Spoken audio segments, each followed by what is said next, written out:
Over the course of her career, Chaka Khan has won over admirers all over the world with her thrilling performance of I'm Every Woman. That being said, the tragedy that is Chaka Khan extends far beyond her musical accomplishments, revealing a life that was marked by profound emotional problems and loss. To what extent does this famed diva's life conceal some dark truths that are lying beneath the surface? When you watch this video, we will delve into the layers of fame to uncover the genuine suffering and resiliency that lie behind Chaka Khan's tremendous character. However, before we discuss the misfortunes that Chaka has endured, it is necessary to first take a look at her early life. This will allow us to gain an understanding of the circumstances that molded her and, ultimately, the challenges that she has encountered. Early life and musical roots. Chaka Stevens was born on the south side of Chicago on March 23, 1953. Her birth name was Yvette Stevens. Her parents were both employed at the University of Chicago. In spite of the fact that Chaka's Roman Catholic upbringing prevented her from participating in gospel choirs, she was influenced by jazz in her early musical career, which was an unexpected source. During her childhood, Chaka was exposed to the renowned Billie Holiday through her grandmother's record collection. The young artist was left with an unforgettable impression as a result of this experience. In later years, Chaka would remark on the influence that Holiday had, pointing out the genuine emotion and life experiences that were communicated via her songs, the anguish, agony, and resiliency that Holiday conveyed via her voice struck a chord with Chaka on a profound level, establishing the seeds of inspiration that would eventually blossom in her own professional life. When Chaka was in her pre-teen years, she began her path as a musician in more earnest. Her first band, which she called the Crystalettes, was founded by her and a few of her close friends. The way that the streetlights illuminated the freshly fallen snow outside of their high-rise in Hyde Park served as the inspiration for the name. These teenage artists, who were highly influenced by Gladys Knight, participated in local talent events, where Chaka's powerful voice earned her the nickname Little Aretha. At the same time that Chaka was entering her adolescent years, she was also intensifying her musical pursuits, which coincided with the advent of the Black Power movement in the middle of the 1960s. She became a member of Shades of Black, an African singing group, when she was 13 years old. At this location, she underwent a profound transition, which included the adoption of the moniker that would later become her stage persona that became globally recognized. By bestowing upon her the name Chaka, the head of the group marked a significant event in the process of her identity creation. During this time period, Chaka's life was a combination of musical exploration and defiance, similar to that of a teenager. As she sang with a number of different bands, she honed her art and developed her own distinctive style. On the other hand, her defiant nature led her down several routes that could have been quite hazardous. During subsequent interviews, Chaka would go on to describe how she carried a gun and even practiced with it on a weekly basis. The consequences of these activities, on the other hand, had a negative impact on both her mental and physical health, which ultimately resulted in her giving up the weapon. In the course of her journey, Chaka took a different path when she decided to withdraw from high school and relocate away from her parents' residence. She wed Ahsan Khan, a bass player from East India, in a marriage that was governed by common law. The duo was well known for their matching bleached blonde hairstyles, which served as a visual statement that reflected Chaka's daring nature. Chaka's musical career persisted in its progression throughout this time period. First, she was a member of a band known as Lock and Chain, and then she moved on to perform with another act known as Life. On the other hand, it was her subsequent action that would prepare the groundwork for her meteoric climb to fame. Chaka started hanging out with a band called Rufus, which had already amassed a sizable fan base in the Chicago metropolitan region. At the same time that Chaka was working as a file clerk during the day, she was spending her evenings with Rufus, gently integrating herself into their daily lives. She went on to develop a connection with Paulette McWilliams, who was the band's lead singer. Dance songs and cover versions of songs by Sly and the Family Stone were the only things that Rufus had in his repertoire at the time. In 1972, when McWilliams made the decision to leave the band, Chaka moved into the spotlight as their new frontwoman. Chaka was only 18 years old at the time. Because of this change, Chaka's life entered a new phase that she had not previously experienced. Breakthrough and solo career. Rufus was a relatively unknown trio who had secured a recording contract with ABC Records at the time. All of that changed with their second release in 1974, which was named Rags to Rufus. Their first album, which was just titled after themselves, did not generate much of a buzz. Tell Me Something Good, a song that was penned by none other than Stevie Wonder, was included on the album and subsequently became a big single. In addition to being a smash, this song was a game-changer in its own right. Not only did it earn Rufus its first Grammy Award, but it also hit number 3 on the Billboard Hot 100 chart, bringing Chaka and the band to the forefront of the national spotlight. After Chaka took over as the lead vocalist for Rufus, the band went on to create 6 albums that were certified platinum between the years 1974 and 1979. The band became well known for their electric live performances during this time period, and Chaka's powerful vocals and captivating stage presence made her the undeniable star of the show. The band's position in the music industry was firmly established as a result of the success of songs such as You Got the Love, Once You Get Started, Sweet Thing, and its song Hollywood. However, as Rufus's success increased, so did the tensions that previously existed within the band, particularly between Chaka and Andre Fisher, the drummer. Over the course of time, the tension caused numerous members of the band to leave, which served as a precursor to the changes that were to come. In 1978, Chaka made a courageous move toward her solo career by accepting a contract with Warner Brothers Records. At the time, she was still strongly attached to Rufus. By making this move, she began a new chapter in her life, one that would bring her out of the shadows of the band and into the spotlight as a solo artist. This move signaled the beginning of a new chapter for her. Later that year, she made her debut as a solo artist with the publication of her album Chaka, which was titled after herself. It was the famed pair Ashford and Simpson who were responsible for writing the disco classic I'm Every Woman, which was featured on the album. Not only did the song become an instant sensation on dance floors, but it also became a hit on the charts, which helped propel the record to the category of platinum. In spite of the fact that it was obvious that Chaka's star was rising, she was prepared to shine on her own terms. The latter half of the 1970s and the early 1980s were a whirlwind for Chaka as she attempted to fulfill her obligations to Rufus while simultaneously pursuing her goals as a solo artist. Naughty. Released in 1980, What Cha Gonna Do For Me. Released in 1981, and Chaka Khan. Released in 1982 were some of the other solo albums that she released during this time period. Clouds, Papillon, and the Grammy-winning Bebop medley were among the songs that were released as a result of these albums. Chaka demonstrated that she possessed the talent and charisma necessary to attract audiences on her own, even when she was performing as a solo artist.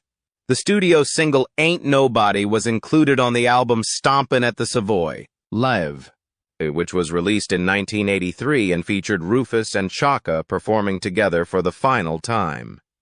This decision would eventually result in some of the most significant achievements that Chaka has ever achieved. One of the most significant years in Chaka's career was 1984 when she released her album titled I Feel For You. The song's title track, which was a version of a song by Prince, managed to become a huge smash all over the world, featuring Grandmaster Melly Mel on rap and Stevie Wonder on harmonica, which elevated the album to the platinum classification. In addition, it demonstrated her capacity to cross over genres and push boundaries, a quality that would come to define her professional life. Chaka continued to make albums and singles that were commercially successful throughout the whole of the 1980s and into the 1990s. She maintained her position at the forefront of the music industry with songs such as This Is My Night and Through the Fire, as well as with her collaboration with Steve on the song Higher Love. In spite of the fact that fashions changed and the music landscape progressed, Chaka managed to maintain her relevance by modifying her sound while remaining faithful to her origins. She demonstrated that she still possessed the ability to captivate audiences with songs like Love You All My Lifetime and You Can Make the Story Right from her album The Woman I Am, which was released in 1992. In addition, Chaka made contributions to a number of soundtracks and collaborated with other musicians throughout the decade of the 1990s, which ensured that her impact in the music industry remained strong. Chaka made a brief signing with Prince's NPG Records in the late 1990s, but it wasn't until 2003 that she released her autobiography, Chaka, Through the Fire, which provided her admirers with a more in-depth look into her life and career. It was in 2004 when she released the album Chaka Khan, which was a project that demonstrated her flexibility as an artist. The album was a return to her jazz roots. The capacity of Chaka to work with a wide variety of musicians and compose music that spans all genres has been the defining characteristic of her career. In addition to her participation in tribute CDs, she has also performed on Broadway and contributed to a number of soundtracks. Her impact is not limited to the realm of music. In recognition of the significant impact she has had on the music industry, Berklee College of Music bestowed upon her an honorary doctorate in music in the year 2004. Numerous accolades have been bestowed upon Chaka in acknowledgement of the significant contributions she has made to popular music. Her accomplishments were recognized with a star on the Hollywood Walk of Fame in the year 2011. As a member of Rufus and as a solo artist, she has also been considered for induction into the Rock and Roll Hall of Fame. She has received nominations for both of these categories. Even throughout the past few years, Chaka has not stopped performing and releasing singles and albums. In 2019, she released her first full-length album, titled Hello Happiness. The album includes the track Like Sugar, which was her first release in 12 years. Additionally, she has performed at high-profile events such as the NBA All-Star Game and has been on prominent television shows such as The Masked Singer.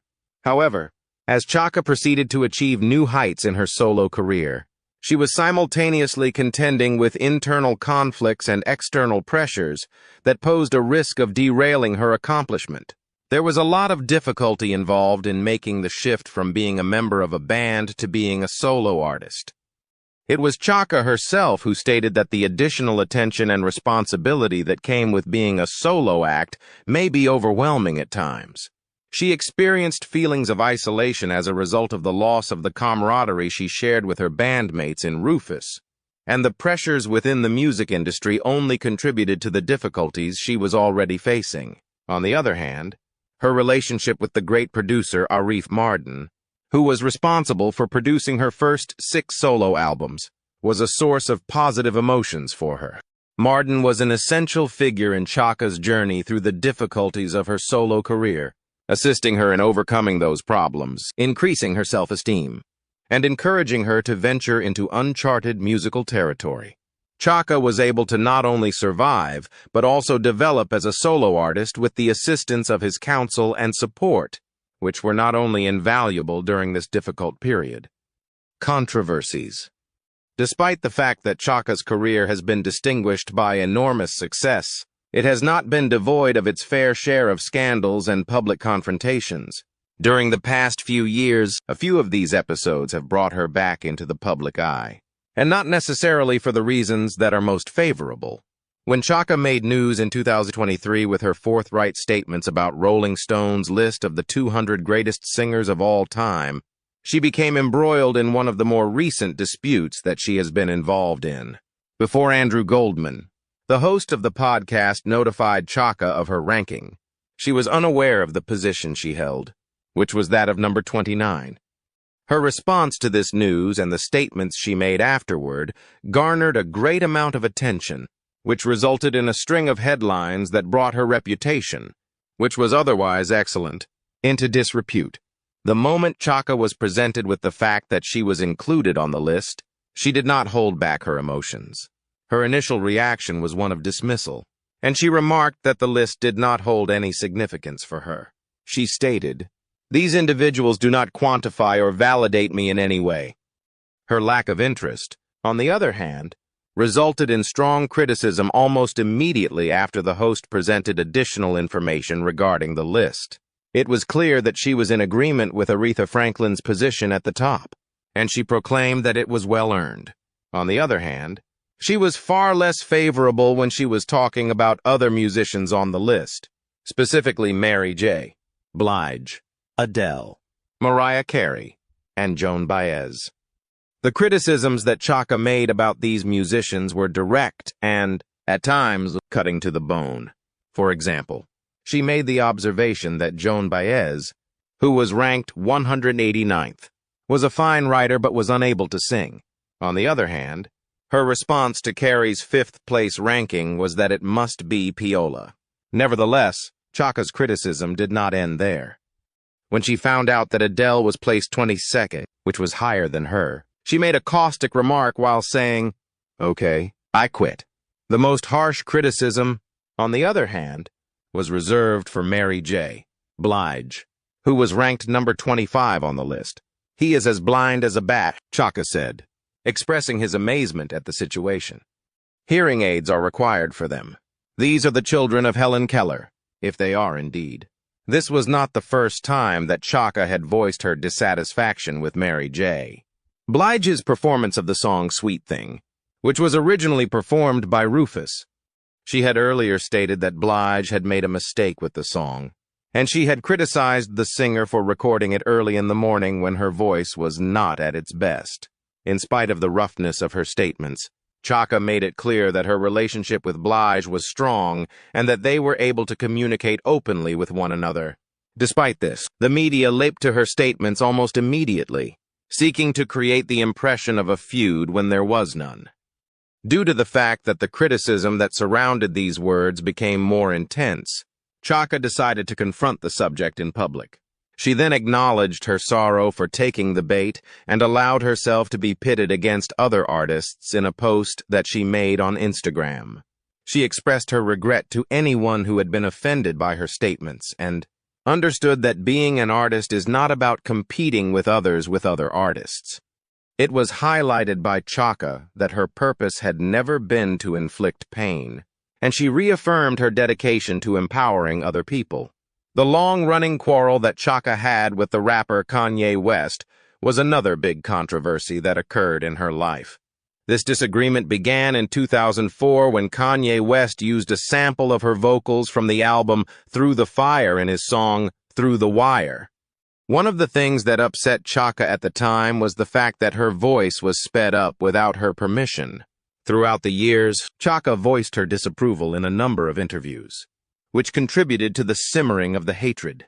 Nevertheless, by the year 2023, Chaka had made the decision to throw away the animosity.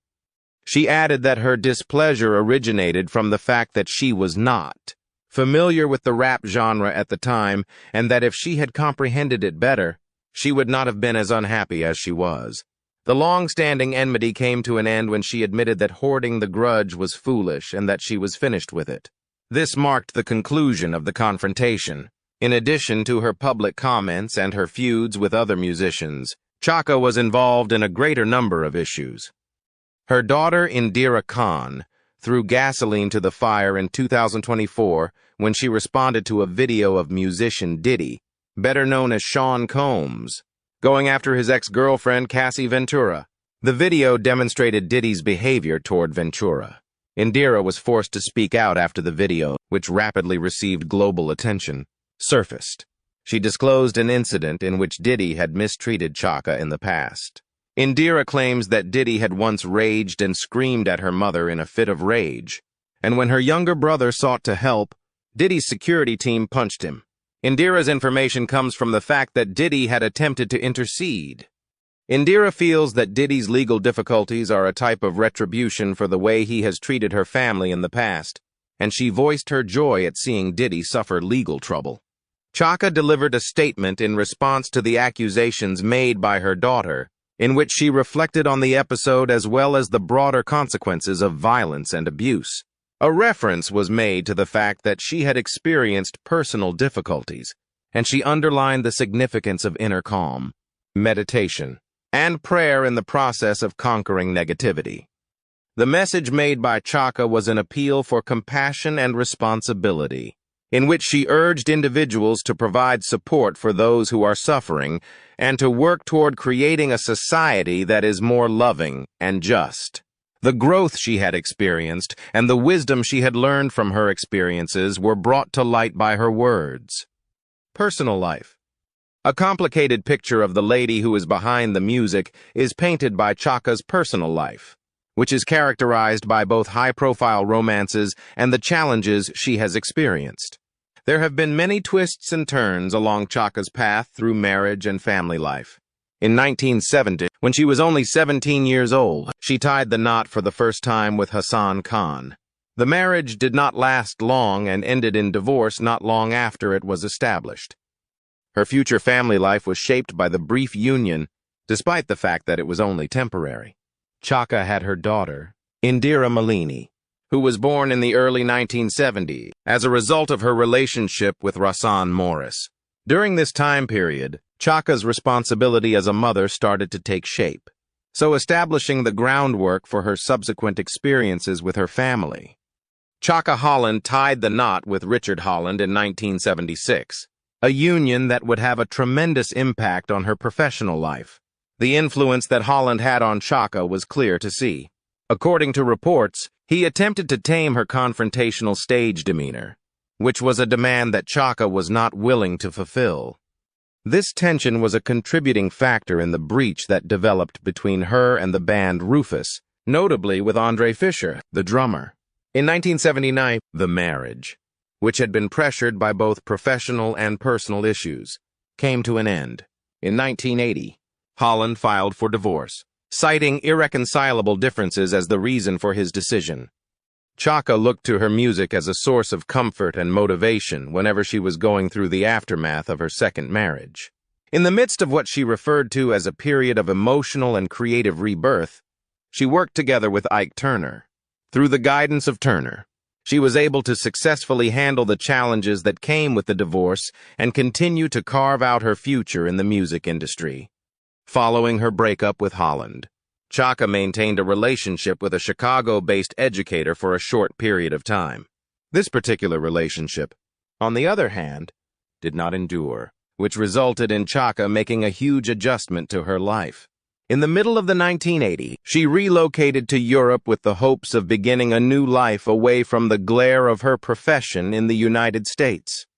In the beginning, she made her home in London, and then she moved to Germany, where she eventually bought a house and lived in a charming village in the Rhine Valley, as well as in Mannheim.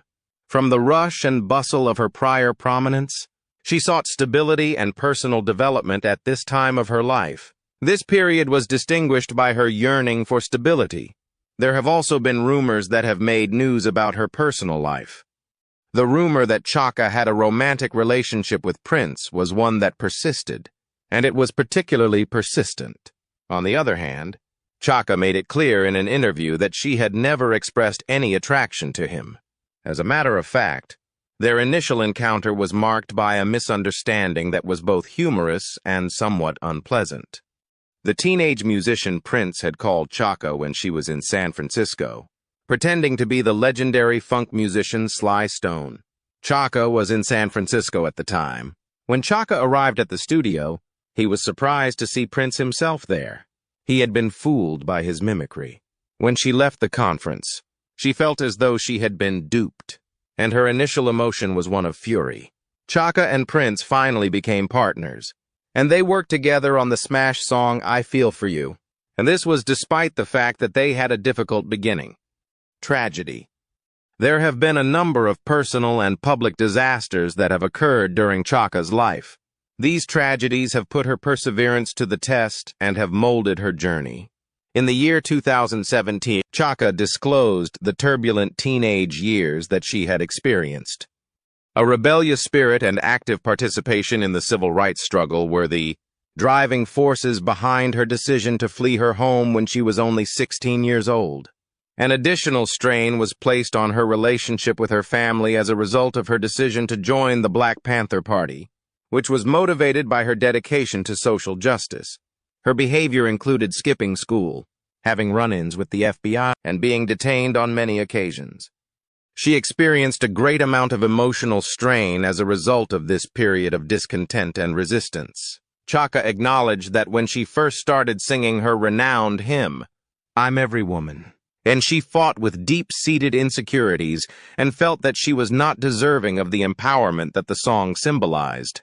Because her sadness was so severe, the only thing that could give her comfort while she was on tour was the music of Joni Mitchell. This helped her deal with the feelings of isolation and mental pressure that she encountered when she was on the road. When Chaka Holland's son, Damian Holland, was accused of murder in 2006, the tragedy that had been plaguing Chaka's life took a more personal turning point. Christopher Bailey, who was 17 years old at the time of the incident, was shot and later died as a result of his injuries. As she testified on behalf of her son, Chaka, she stood by his side. In his statement, Damian stated that the shooting was an accident. In spite of the fact that he was found not guilty of the criminal charges, he was held to be responsible in the ensuing civil suit. Chaka experienced a tremendous emotional hit as a result of the circumstance, which added to the number of difficulties she encountered in her role as a mother. In addition, Chaka's professional life was not devoid of its share of challenges. She ran into severe disagreements with her record label, who had a difficult time classifying her and managing her many different abilities. She ultimately found herself in conflict with the industry as a result of their inability to see the big picture. The reply that Chaka gave was direct. It would have been more appropriate for the label to hire Blige if they desired that sound. The music industry's inability to comprehend and promote her one-of-a-kind artistic style was a source of her greater dissatisfaction, which included this conflict. Chaka's life became even more complex as a result of her struggles with addiction. The majority of her adult life was spent struggling with substance abuse, specifically cocaine, heroin, and alcohol.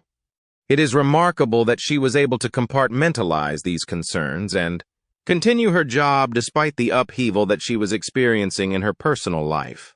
She used periods of sobriety and herbal medicines to counterbalance her drug use, and she described her capacity to combine her work life with her addiction as a sort of survival.